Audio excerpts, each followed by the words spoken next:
Everest ఆమె కలల సౌధం. శిఖరాగ్రాన్ని అధిరోహించడమే లక్ష్యం. ఒకసారి ప్రయత్నించి భూకంపం ప్రమాదంలో చిక్కుకుంది. ప్రాణాలతో బయటపడేందుకు తీవ్రంగా శ్రమించాల్సి వచ్చింది. అయినా పర్వతారోహణపై మక్కువను చంపుకోలేదు. ఈ ఏడాది చివరకు ఎలాగైనా ఎవరెస్ట్ శిఖరాన్ని అందుకోవాలని ప్రయత్నిస్తోంది తెలుగమ్మాయి నీలిమ.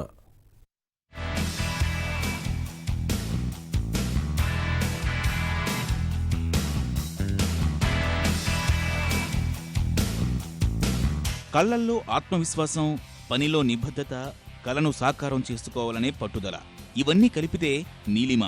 గుంటూరు జిల్లా తుర్కపాలెంకు చెందిన నీలిమ హైదరాబాద్లో స్థిరపడ్డారు. చిన్నతనం నుంచే పర్వతారోహణపై ఆసక్తి పెంచుకుని ఆ దిశగా అలుపెరగని సాధన చేస్తోంది.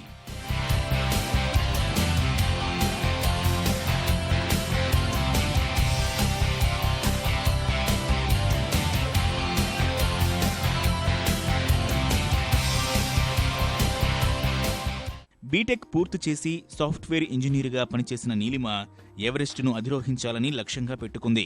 అమ్మాయిలకు ఇలాంటి ఆశయాలు ఎందుకంటూ తెలిసిన వాళ్లంతా నిరుత్సాహపరిచారు. నీలిమ మాత్రం పర్వతారోహణపై వెనక్కి తగ్గలేదు.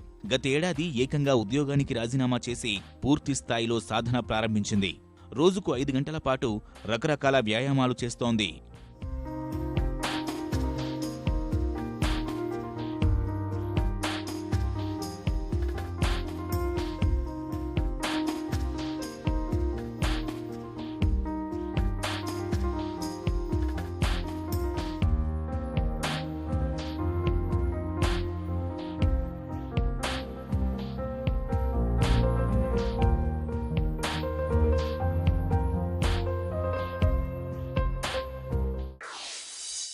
నాకు మౌంటైనరింగ్ అంటే ఎందుకు ఇష్టం అంటే basically I like nature lot.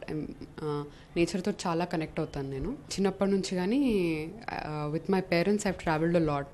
So అలా తిరిగినప్పుడు ఒకసారి ఏమైందంటే సిక్కింకి వెళ్ళాము. సిక్కింకి వెళ్ళినప్పుడు దూరం నుంచి మౌంట్ కంచన్జంగా చూసాం మేము.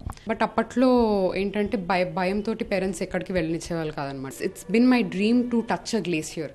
ఒక గ్లేసియర్ని చూడాలి, ఒక గ్లేసియర్ పైన నడవాలి అని it's always been there as a dream. తొలి ప్రయత్నంగా లడఖ్లోని మౌంట్ స్టాక్ కాగ్రీని అధిరోహించిన నీలిమ అనంతరం నేపాల్లోని ఎవరెస్ట్ బేస్ క్యాంపుకు వెళ్ళింది. సరిగ్గా అదే సమయంలో ప్రకృతి ప్రకోపించింది. నేపాల్ను భూకంపం అతలాకుతలం చేసింది. 3 రోజుల పాటు ప్రాణాలు గుప్పెట్లో పెట్టుకుని గడిపింది నీలిమ.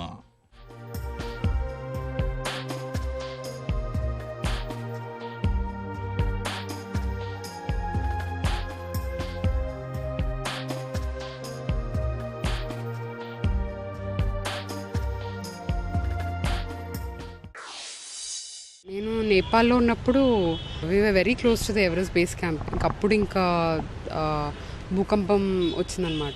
ఫస్ట్ అనుకోలేదు. నా లైఫ్లో ఫస్ట్ టైం ఎక్స్పీరియన్స్ చేశాను భూకంపం అనేది. కమ్యూనికేషన్ సిస్టమ్ ఎవ్రీథింగ్ కొలాప్స్ అయిపోయింది ఇమీడియట్గా. మాకు అసలు నిద్ర పట్టేది కాదనమాట. మేము పడుకుందాం అనుకుంటే స్లీపింగ్ బ్యాగ్ ఎప్పుడు క్లోజ్ చేసుకోలేదు మేము.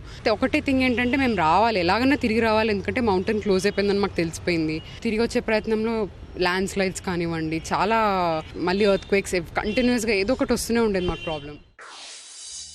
భూకంపం ప్రమాదం నుంచి ప్రాణాలతో బయటపడిన ఎవరెస్టును అధిరోహించాలన్న ఆశను మాత్రం చంపుకోలేదు నీలిమ. ఇంటికి తిరిగొచ్చాక ఆంధ్రప్రదేశ్ ముఖ్యమంత్రి చంద్రబాబును కలుసుకుని తన ఆశయాన్ని వివరించింది. సానుకూలంగా స్పందించిన ప్రభుత్వం నీలిమకు 15 లక్షల రూపాయల నిధులను మంజూరు చేసింది. మరిన్ని నిధుల కోసం ప్రయత్నిస్తూనే కొత్త ఉత్సాహంతో సాధన కొనసాగిస్తోంది. స్పోర్ట్స్ అథారిటీ ఆఫ్ ఆంధ్రప్రదేశ్ వాళ్ళు నాకు 15 lakhs దాకా స్పాన్సర్ చేశారు for year next Everest summit చేయడానికి. 15 lakhs నాకు సరిపోదు యాక్చువల్గా చెప్పాలంటే, మినిమం 30 lakhs అవుతుంది.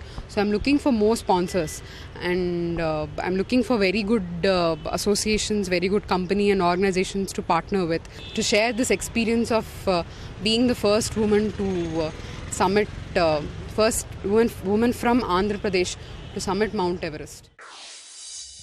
ఈ ఏడాది చివరి నాటికి ఎవరెస్టు శిఖరాగ్రాన్ని చేరుకోవాలన్న ఆశయాన్ని నిజం చేసుకునేందుకు అలుపెరగకుండా కృషి చేస్తోంది నీలిమ.